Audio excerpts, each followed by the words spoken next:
So parent page items appear on document pages with a very tiny thin dotted framed edge.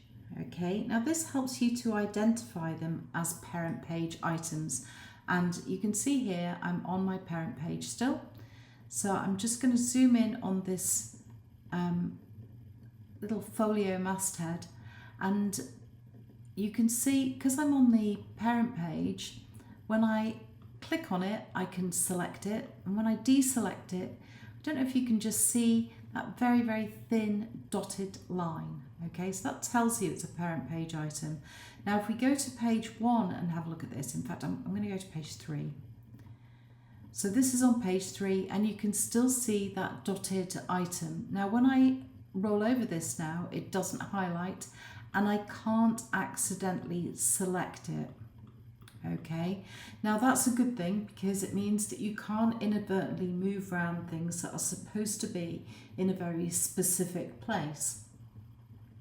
But what I'm going to show you next is how you can actually break into those parent page items and have maybe some boxes, some text frames, some frames for images perhaps that you can use that are positionally identical to other pages on using that parent. So let's do that now. So I'm going to go back to my A parent. I've clicked on the left-hand page, sorry, the right-hand page, and I'm just going to put in 3 frames, 3 square frames. Now I'm using my guides to help me. Now when you're setting pages up, your guides are there to help you position things on the page really accurately. Now that will make the difference between your pages looking well designed and well constructed and slightly more amateurish. So please use guides. So I'm just drawing this out and I'm using my cursor keys, they're the ones with the little directional arrows on, to divide this frame up. So I've just divided it into 2 there, and then I've divided it into 3, and I've just brought it across to here, and I want them to be square. So I'm going to hold down the Shift key as well, and that's constraining those to be square. Now you can see they are absolutely fitting on those 3 columns absolutely perfectly. So I release my mouse button first, or your trackpad, and then I release the Shift key, and you can see the little dotted lines here that tell you that this is a parent page item, or items in this case, because we've got 3. So if I go back to page 3 now, you can see there are the boxes, and you can see that if I click, I am clicking in these, and I can't select them. Now on a PC you can override that by holding down the Control key and the Shift key together and clicking in the frame, or on a Mac you hold down the Command key and the Shift key, like so. Okay, so I can select these, but we don't always have to do that. I've just undone that. What I can do is I can import images into these frames, and I don't have to go through that process. So I can go to File and Place, and I'm just going to bring in these 3 images. These are from Adobe stock, and I'm going to just drop this one in here, this one in here, and this one in here. Now they've come in a little large. If I want to now, I can click on each one. You can see that the boxes have become active. Now you've got to be careful with this because it is now possible to accidentally pick this up and move it. So just be aware of that. And if I double click on this image, I can move this image around and you can see the big image there. And I want this image to fit inside this frame. In fact, I want all 3 images to fit inside the frames. So what I'm going to do is I'm going to click on each frame, holding the Shift key down. So click on the second one, holding Shift, click on the third one, holding Shift, and then I go to Object and choose Fitting, and I'm going to choose fill frame proportionally. There we go. So I've now got my images in my frames. Now, sometimes we might want to have something on a master page, but then we want to put something on our document page that sits behind our images. Now, these have now just become regular frames. Even though I put them on the master page, they will behave like ordinary frames.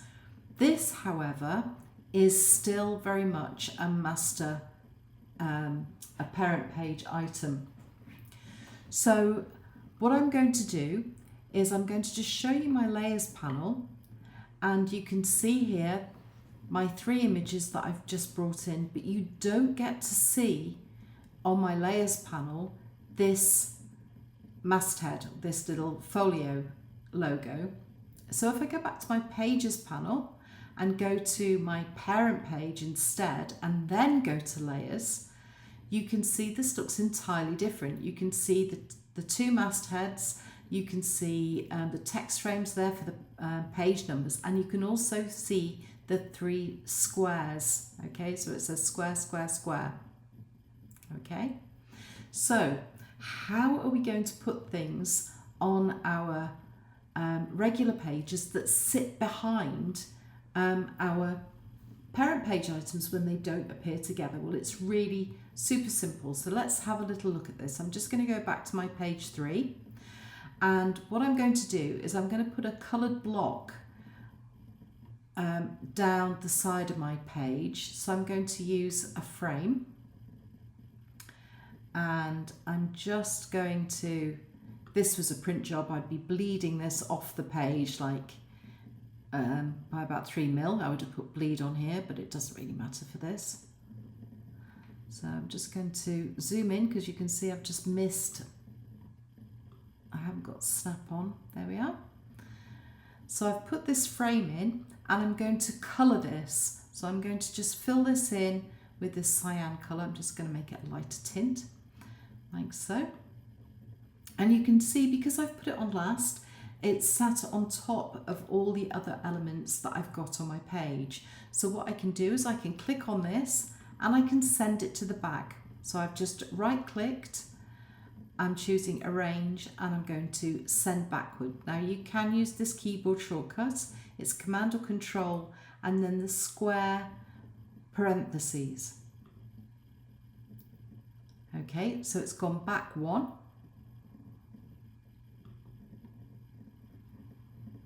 Okay, so arrange and center back.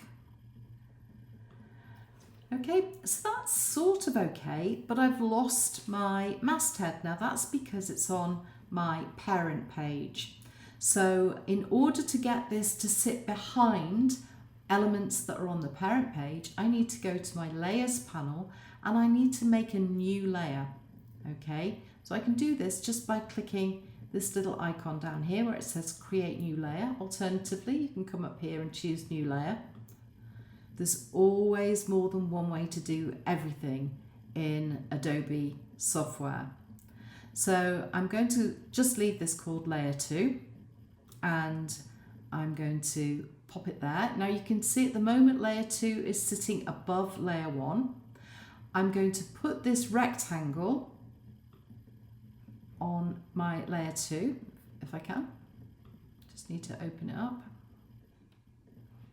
What I might do is just drag layer 1 above layer 2 like that, and then drag the rectangle down so it's now in layer 2. So layer 2 just contains this rectangle, everything else is on layer 1, even the invisible stuff that we can't see that's on the parent page. So now I've got my rectangle sitting behind these master page items, no problem at all.